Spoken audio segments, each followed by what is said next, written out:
there are all kinds of things that we can do. Fortunately, there are much larger global forces that are moving really quickly right now. The biggest, most important one to my mind is that renewable energy is the cheapest form of energy by far, by leaps and bounds. And for that reason alone, it's taking off. It's skyrocketing all over the world. So it's really a race now between renewables and between what's going on with the planet. So that's really encouraging. And as far as things that we can do in our lives, there's so many things that are, actually really interesting that most people aren't thinking of. I mean, yes, if you can afford to get solar panels, that's great. If you want to drive an EV, that's great. And by the way, I have one, and I love to talk about it if you want to. It's absolutely just so much fun to drive. But there are other things that are kind of, I'd say, under the radar for most people. One of the very biggest personal things that you can do is not waste food, because there is so much energy in every single bite of food. If you think about it, what it took to grow or raise, and then to process, and then to transport, and to market, and to store, and to sell.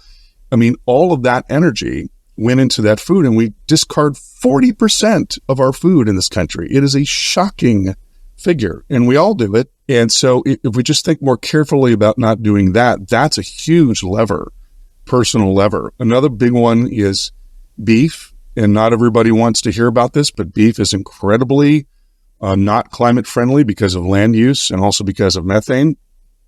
Dairy products to some extent as well. So there's a really interesting list of the best things that you can do personally at Project Drawdown. And they've got them all ranked by the amount of potential emission savings. And, a lot of the things that most people think about, like EVs or solar panels, are farther down in the list. And there's some things that are sort of traditional at the top of the list. It is interesting that the things that we can do immediately to help are things that would not occur to you. For example, like you said, food waste, or how you put together the landscaping around your house.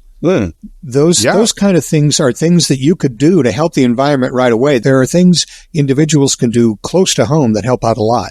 No question about that. I mean, that's something that I've been doing. And it's funny because, here in the South, the sort of micromanaging landscaping is a common thing, where you beat every last thing on your, lawn into submission. Yes. You've got these tiny little round bushes and things like that. And I've never been a fan of that. I mean, coming from the Northeast, I've always loved this sort of secret garden kind of thing where, everything's grown up around the house. And so I let that happen around my house. I've got all these trees around the house, and suddenly there's not nearly as much sun falling on the house. So yeah, there are a lot of little things like that you can do that can really help out.